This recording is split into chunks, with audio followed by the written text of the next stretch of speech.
संरचनावाद। दोस्तों आराम से एक एक पेज को इससे पहले कि दोस्तों किसी को पढ़ाऊं, मैं 2 लाइन में आपको पढ़ाना चाहूंगा, क्योंकि पियाजे वाइगोत्स्की समर्थक है किसके दोस्तों? संरचनावाद के। तो आइए दोस्तों शुरू करते हैं। क्या है वाइगोत्स्की और पियाजे का कोहल दोस्तों? क्या संरचनावाद। दोस्तों आइए शुरू करते हैं। आइए दोस्तों, इससे रचनावाद भी कहते हैं। एक एक लाइन से दोस्तों 8-8 क्वेश्चन आएंगे। इससे रचनावाद भी कहते हैं। पियाजे वाइगोत्स्की दोनों मानते हैं कि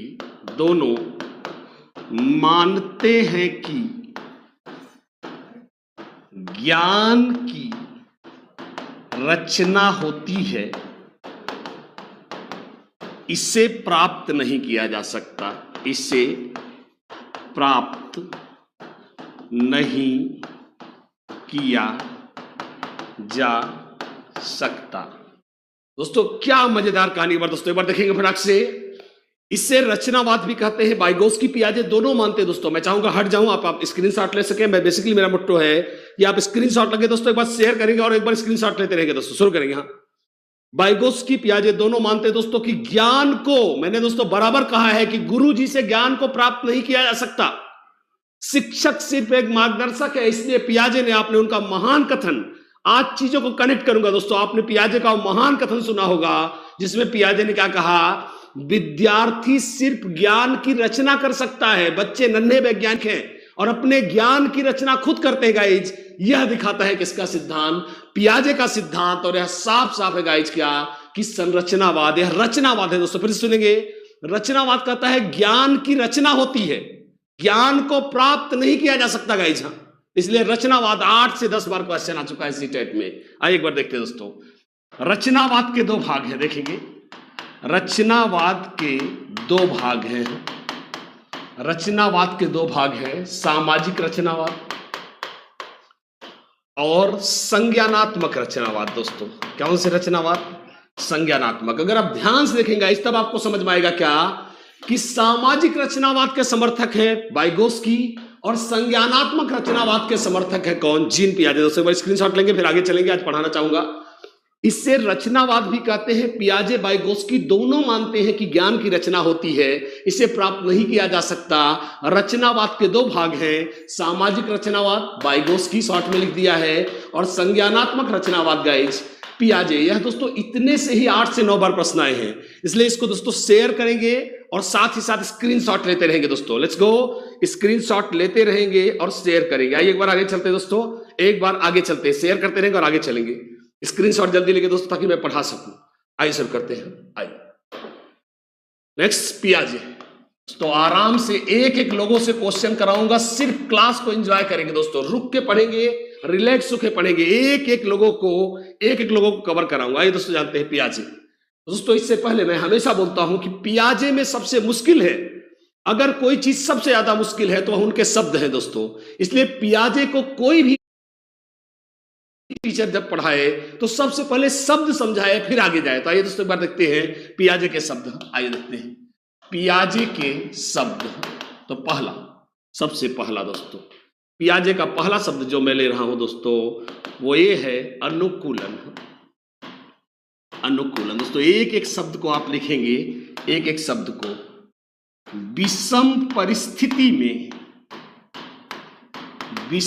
परिस्थिति में खुद को या जानकारी का समायोजन, जानकारी का अनुकूलन। इसके 2 भाग हैं दोस्तों। पहला भाग है समावेशन और दूसरा भाग है गाइज समायोजन। पुरानी जानकारी में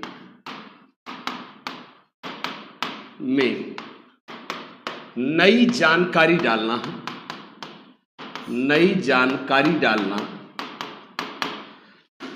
विरोध होने पर जानकारियों में संशोधन, में संशोधन।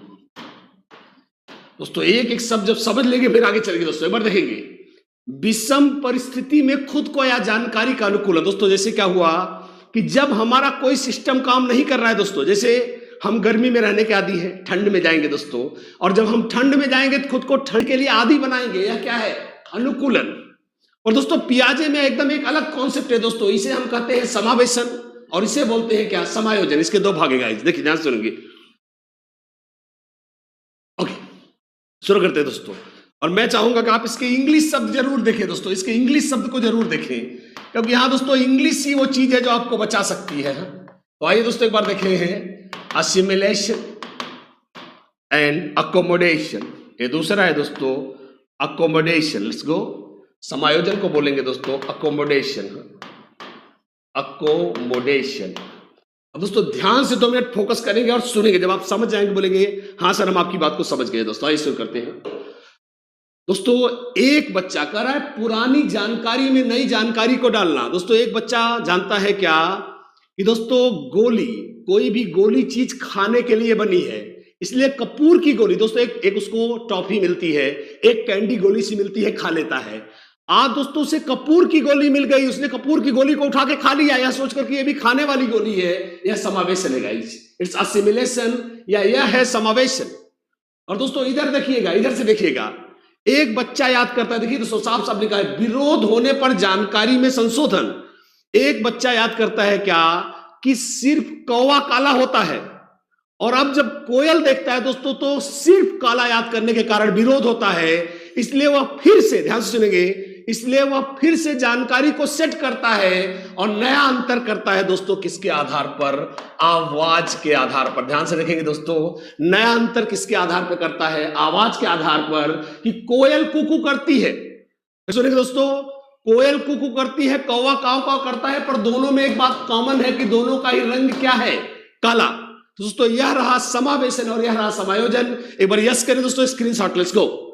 विषम परिस्थिति में खुद को या जानकारी का अनुकूलन, एडेप्टेशन। ध्यान से सुनेंगे, इसके दो भाग हैं गाइस, समावेशन, असिमिलेशन, पुरानी जानकारी में नई जानकारी डालना। मैंने क्या बोला कि दोस्तों एक बच्चा जो टॉफी या कैंडी को गोला समझ के खा गया था, आज कपूर की गोली को गोला समझ के खा गया, और सोचा कि यह खाने वाली चीज है, यह समावेशन है।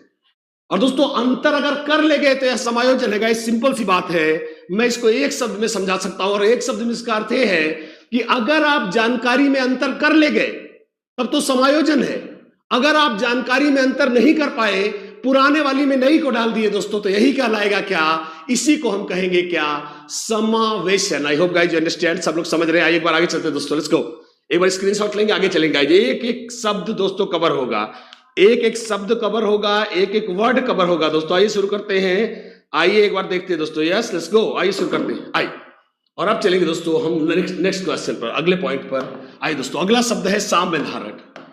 अगला शब्द है दोस्तों उनका साम्य धारण। मैं चाहता हूं इससे पहले कि मैं सिद्धांत लूं, साम्य धारण, इसे दोस्तों हम इंग्लिश में कहते हैं एक्विलिब्रियम। हाँ, इट्स कॉल्ड एक्विलिब्रियम। एक बार दोस्तों देखेंगे तो दोस्तों सिंपल सी बात क्या है, जब बच्चे की जानकारी में कोई विरोध ही ना होगा, हमारे कहने का मतलब है जानकारी में कोई विरोध नहीं है, कुत्ता कुत्ते की जगह है, बिल्ली बिल्ली की जगह। दोस्तों हजारों क्वेश्चन आए इससे, कुत्ता कुत्ते की जगह हो, बिल्ली बिल्ली की जगह हो। तो दोस्तों जब जानकारी में कोई विरोधाभास होगा ही नहीं तो जानकारी संतुलित होगी। इसी को दोस्तों हम क्या कहते हैं? साम्य धारण। गेस करिए कैसे आता होगा संतुलन? कैसे संतुलन आता होगा? तो उत्तर है दोस्तों या तो समावेशन। भाई इमेजिन करिए कि बच्चे की जानकारी में डिस्टरबेंस होता है, तो दो ही रास्ते तो है संतुलन पर वापस आने के। पहला कि पुरानी जानकारी में नई को डाल दे, समावेशन कर ले, तो भी संतुलन में कुछ समय के लिए आ जाएगा, और या तो दोनों में अंतर कर ले तो भी संतुलन में आ जाएगा, पर दोनों ही केस में संतुलन में आएगा दोस्तों। तो आइए एक बार शुरू करते हैं। साम्य धारण वह अवस्था जब बालक की जानकारियों में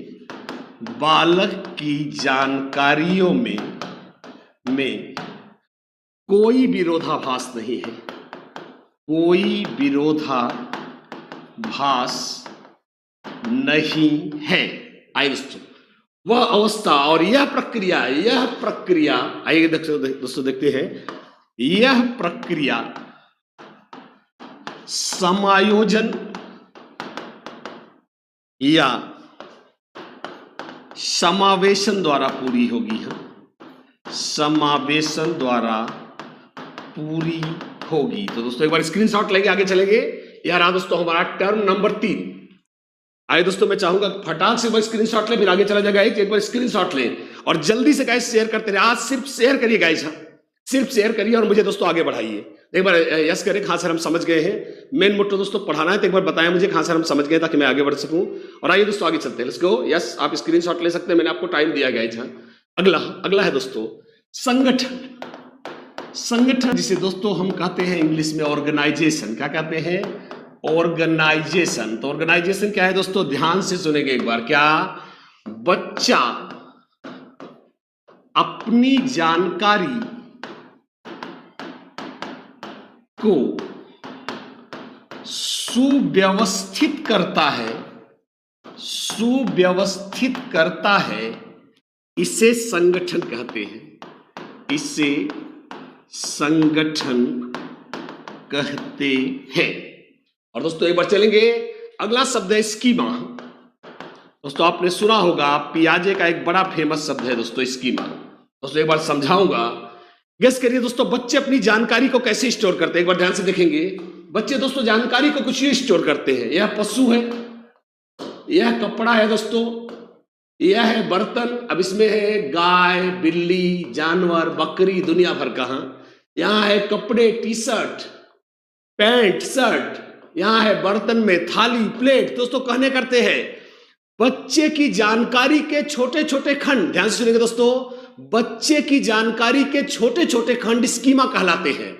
अब मैंने यहां पे 3 बनाए हैं दोस्तों, ये 3 स्कीमा हो गए, अर्थात इसे स्कीमेटा कहते हैं दोस्तों। एक बार शुरू करेंगे, आइए देखते हैं। आइए, बच्चे की जानकारी के, देखेंगे, बच्चे की जानकारी के छोटे छोटे खंड, जहां वह अपनी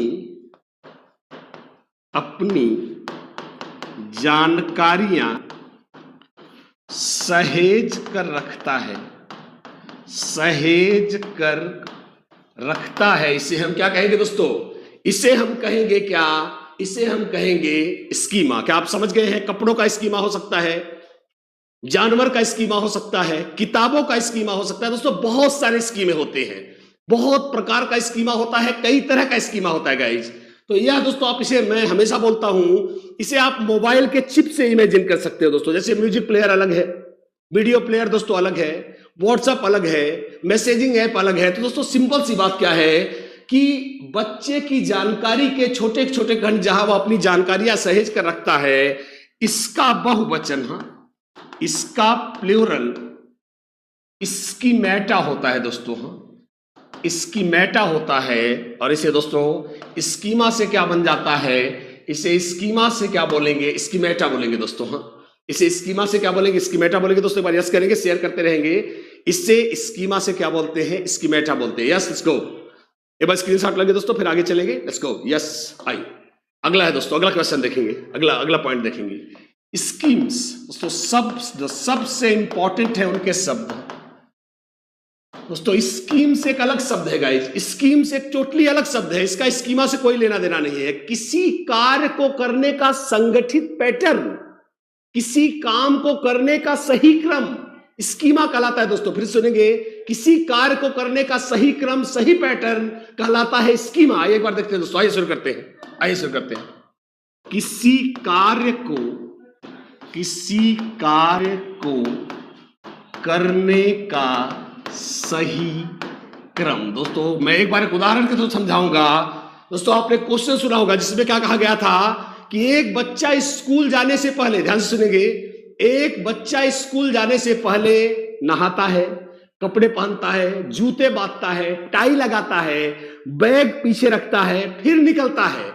तो यह दोस्तों एक स्कीम हो गई का काम करने की। एक बच्चा खाने से पहले हाथ धुलता है, फिर भोजन करता है, फिर हाथ धुलता है। यह दूसरा दोस्तों स्कीम है किसी कार्य को करने का सही क्रम, सही पैटर्न ही क्या कहलाता है? इसे ही दोस्तों हम कहते हैं क्या? स्कीम्स। इसे क्या बोलते हैं? इसे हम कहते हैं स्कीम्स। लेट्स गो, आगे आगे चलते दोस्तों, लेट्स गो, स्कीम्स। और अगला है दोस्तों, अगला शब्द है जीववाद। लेट्स गो गाइस, अब एक एक करके दोस्तों शब्द आएंगे। एनिमिज्म, ध्यान से देखिए दोस्तों, जीववाद। दोस्तों आप जानते हैं बच्चा खिलौने की गाड़ी ले जा रहता है, पापा भाग जाओ, हट जाओ, मैं दबा दूंगा आपको। एनिमिज्म दोस्तों, बच्चे खिलौनों, आसपास की वस्तुओं को जीवित समझने का भ्रम करते हैं, इसे एनिमिज्म कहते हैं दोस्तों। एक बार शुरू करते हैं।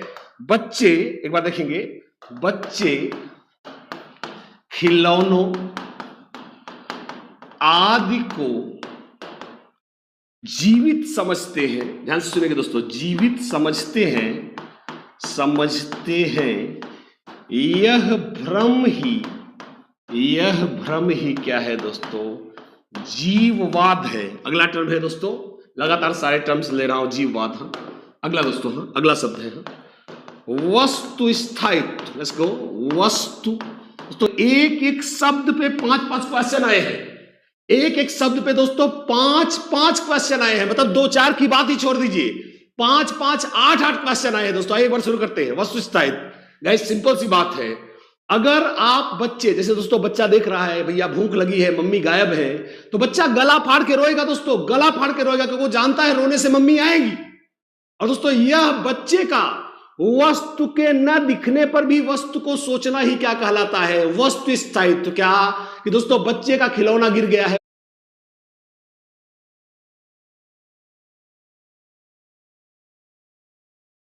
दोस्तों बच्चा देख रहा है भैया भूख लगी है, मम्मी गायब है, तो बच्चा गला फाड़ के रोएगा दोस्तों, गला फाड़ के रोएगा, क्योंकि वो जानता है रोने से मम्मी आएगी। और दोस्तों यह बच्चे का वस्तु के न दिखने पर भी वस्तु को सोचना ही क्या कहलाता है? वस्तु स्थायित्व। क्या कि दोस्तों बच्चे का खिलौना गिर गया है, वो नहीं देख पा रहा है, शायद खाट के नीचे गिर गया है, पालने के नीचे गिर रहा है दोस्तों, पर वो जानता है खिलौना यहीं पे है। इसे हम वस्तु स्थायित्व कहते हैं दोस्तों। फिर सुनेंगे, बच्चा जानता है कि वस्तु भले ना दिखे पर उसका अस्तित्व होता है दोस्तों। आइए एक बार शुरू करते हैं, आइए शुरू करते हैं, लेट्स गो। वस्तु स्थायित्व को दोस्तों बोलते हैं ऑब्जेक्ट परमानेंस। क्या बोलते हैं? Object permanence. क्या? वस्तु भले न दिखे, वस्तु भले न दिखे, लेकिन उसका अस्तित्व रहता है दोस्तों, उसका अस्तित्व रहता है। इसे हम क्या कहेंगे? जिसे हम कहेंगे दोस्तों जम के शेयर करेंगे। हर एक पे 30-30 क्वेश्चन भी लिए गाइज। हाँ, तो 30-30 क्वेश्चन है, शेयर करते रहेंगे, लाइक करते रहेंगे। तो दोस्तों मैंने 30 बहुत ही जबरदस्त क्वेश्चन लिए हैं हर एक पे। आइए शुरू करते हैं। उसका न दिखे लेकिन उसका अस्तित्व रहता है दोस्तों, इसे हम क्या कहते हैं? इसे हम कहते हैं वस्तु स्थायित्व, इसे कहते हैं जीववाद। और अब चलेंगे दोस्तों आगे, लेट्स गो। आइए अगला है guys, next point, let's go to the next point. And the next point is guys what? अपलटावीपन।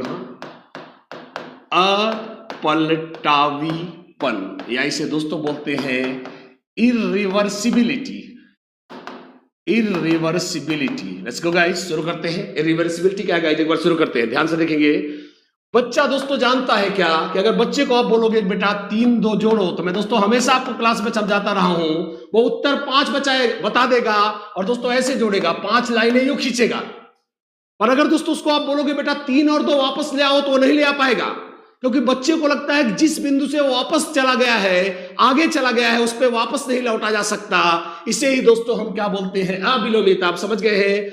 अविलोमिता, उल्टा न कर पाना, इसे दोस्तों हम क्या बोलते हैं? अविलोमिता, अपलटावीपन। इसे यह एक बहुत उनका इंपॉर्टेंट टर्म है। तो एक बार आइए दोस्तों देखते हैं, लेट्स गो, एक बार देखते हैं।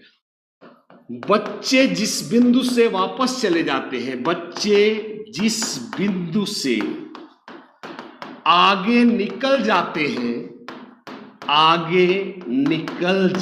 हैं, वापस उस बिंदु पर लौट नहीं पाते, इसे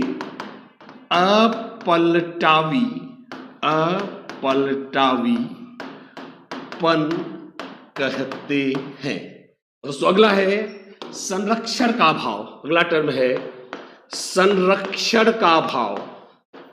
संरक्षण का अभाव। मैंने दोस्तों बराबर आपको बताया था कि अगर आप एक बच्चे को मग दिखा रहे हैं, ध्यान से देखेंगे, अगर आप एक बच्चे को मग दिखा रहे हैं, ऐसे देखिए, हाँ, आप अगर ऐसे करके एक बच्चे को मग दिखा रहे हैं, ग्लास दिखा रहे हैं कि बेटा यह ग्लास है, वो कह रहा है हाँ हाँ मैं समझ रहा हूं यह ग्लास है।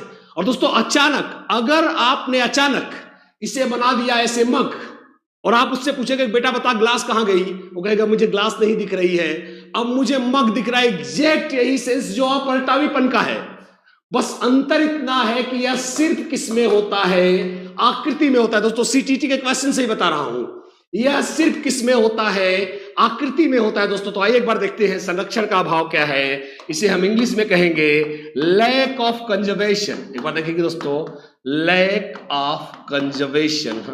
लैक ऑफ कंजर्वेशन क्या, शुरुआती आकृति में, देखेंगे शुरुआती आकृति में कोई भी परिवर्तन होने पर, कोई भी परिवर्तन होने पर बालक शुरुआती आकृति को भूल जाता है। शुरुआती आकृति को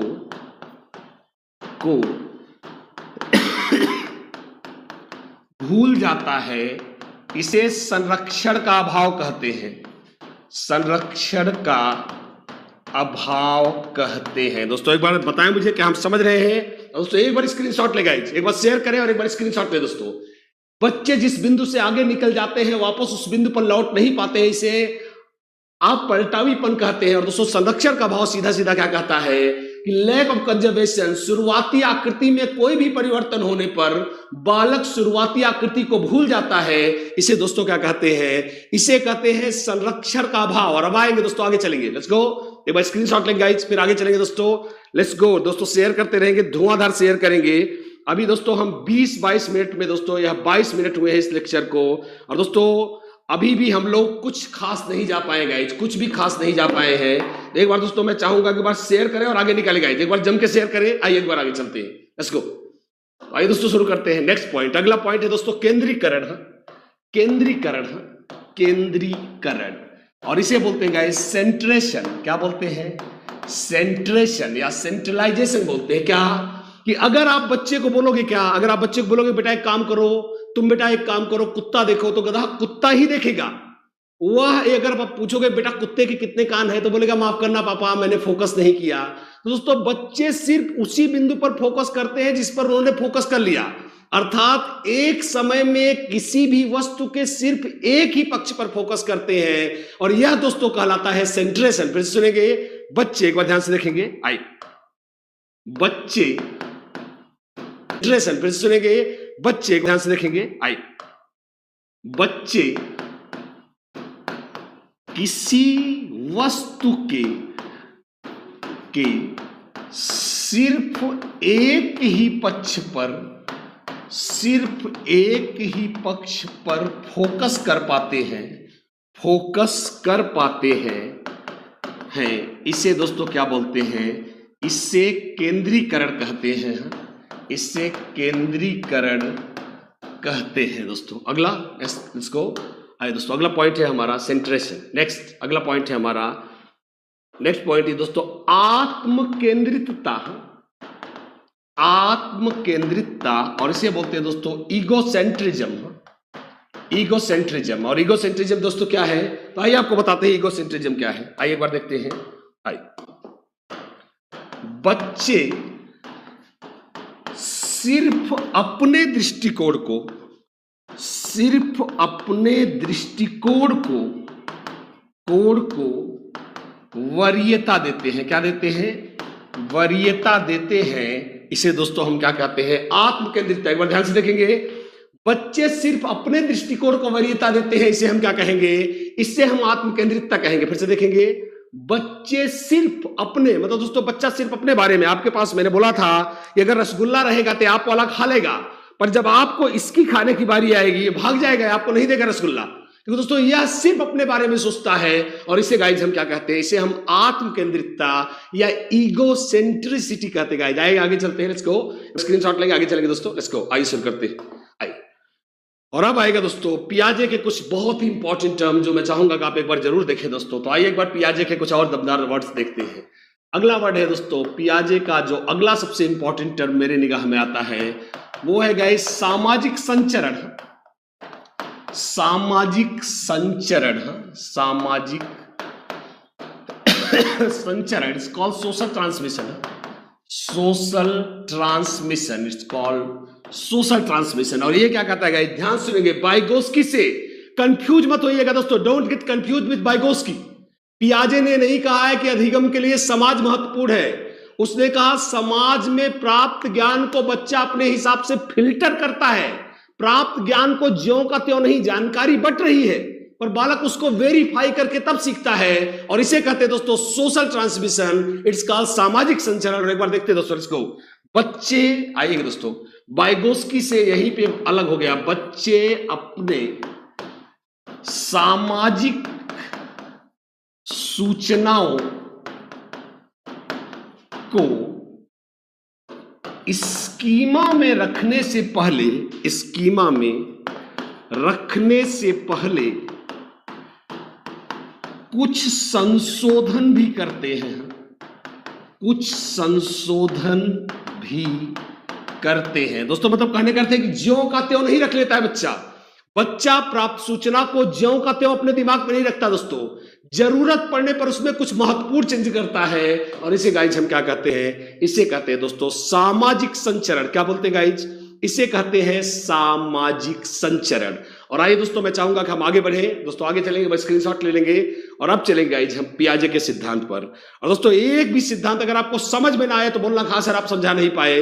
अब यहां से दोस्तों धुआंधार अगले आधे घंटे तक हम कवर करेंगे। आइए एक बार शुरू करते हैं, एक बार चलेंगे दोस्तों, लेट्स गो, आइए शुरू करते हैं। तो आइए शुरू करते हैं दोस्तों, पियाजे क्या कहता है एक बार देखेंगे दोस्तों। हम पियाजे के 3 सिद्धांत को ले रहे हैं और पहले पे मैं लूंगा दोस्तों पियाजे का नैतिक विकास का सिद्धांत।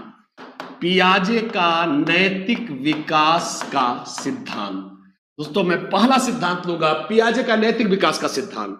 और पियाजे ने दोस्तों क्या कहा है अपने नैतिक विकास के सिद्धांत में, एक बार आपको दिखाता हूं। आइए तो पियाजे की दोस्तों दोनों अवस्थाएं दिखा रहा हूं, आपको बहुत ही बढ़िया लगेगा दोस्तों।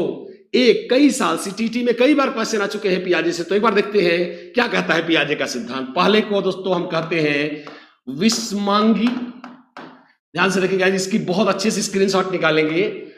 परायत्त नैतिकता, नैतिकता उम्र है दोस्तों 5 से 9 वर्ष। एक बार देखेंगे 5 से 9 वर्ष क्या है भैया, क्या कह रहा है कि नैतिकता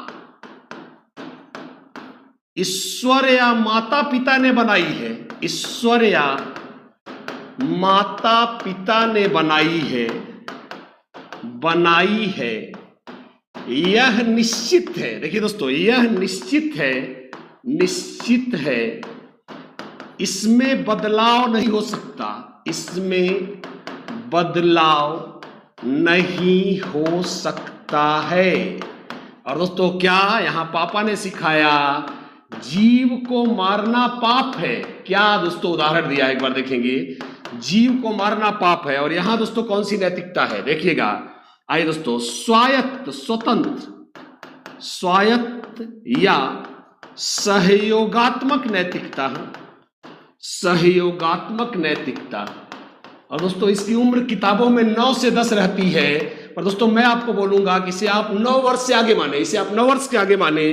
और क्या होगा दोस्तों एक बार सुनेंगे, क्या होगा, क्या नैतिकता निश्चित नहीं है, नैतिकता निश्चित नहीं है, नहीं है, बल्कि परिस्थिति पर निर्भर करती है, परिस्थिति पर निर्भर करती है।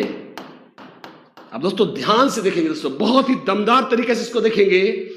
विस्मांगी या परायत्त नैतिकता क्या कह रहा है दोस्तों कि बच्चा शुरू में क्या लगता है, परायत्त मीन्स होता है जो दूसरे के अधीन हो दोस्तों। बच्चे को लगता है कि मैं, लग रहा है नैतिकता कोई किताब है इतनी मोटी जिसे ईश्वर ने लिखी है या माता पिता ने लिखी है, इसमें कोई भी बदलाव संभव नहीं है। उसे लगता है कि इसमें किसी प्रकार का बदलाव संभव नहीं है। पर दोस्तों इधर क्या है, अगला क्या, नैतिकता ईश्वर या माता पिता ने बनाई है, यह निश्चित है, इसमें बदलाव नहीं हो सकता है। और इधर क्या कर रहा है, जीव को मारना पाप है, इसने राट्टा मार लिया, कि अब इसमें कोई भी परिवर्तन नहीं होगा, जीव को मारना क्या है, पाप है। पर दोस्तों इधर देखिए, एक बार इधर देखेंगे, हाँ, स्वायत्त या सहयोगात्मक नैतिकता। अब दोस्तों इसे लगा कि नैतिकता, वास्तव में किसी ने कोई नैतिकता की किताब नहीं लिखी है। नैतिकता जरूरत पड़ने पर बदली जा सकती है, और नैतिकता बनी ही इसलिए है कि इसे बदला जाए। कोई भी नियम निश्चित नहीं है, नैतिकता बदली जा सकती है। और इसे दोस्तों क्या कह रहा है, नैतिकता निश्चित नहीं है बल्कि परिस्थितिगत होती है। अब ध्यान से देखें गाइज, जैसा मैं अपने क्लास में बताता हूं कि यह बालक जो लिख रहा है क्या, कि पापा ने कहा बेटा जीव को मारना पाप है, जीव पे दया करो। और दोस्तों ये डिसाइड क्या करता है कि अब से मैं जीव को कभी नहीं मारूंगा। आज दोस्तों एक गलती से आर्मी में भर्ती हो गया। कहां भर्ती हो गया, आज यह आर्मी में भर्ती हो गया दोस्तों, और यहां जीव को मारना ही इसकी नैतिकता है। कोई बॉर्डर क्रॉस कर रहा है तो थोड़ी बोलेगा भाई जाओ, मेरे पापा ने कहा है भाई जाओ बॉर्डर क्रॉस कर लो, मैं जीव को नहीं मारूंगा क्योंकि पापा ने कहा है जीव को मारना पाप है। यहां दोस्तों अपवाद है, भैया जीव को मारना पाप है, ये सच है, पर इसके भी अपवाद है कि जीव कैसा है। अगर जीव आतंकवादी हो तो उसको मार देना ही दोस्तों नैतिकता है, अर्थात नैतिकता बदल चुकी है। एक बार स्क्रीनशॉट लेंगे और यस करेंगे ताकि हम आगे चले दोस्तों। आइए एक बार यस करें कि हाँ सर हम समझ गए आपकी बात को, लेट्स गो, यस करें। आइए दोस्तों शेयर करते रहेंगे और एक बार यस करेंगे, हाँ सर हम आपकी बात को समझ रहे हैं, लेट्स गो। मुझे दोस्तों बताते रहे और शेयर करते रहे ताकि मैं जान जाऊं कि हम कहां पे हैं। लेट्स गो, आइए शुरू करते हैं, लेट्स गो।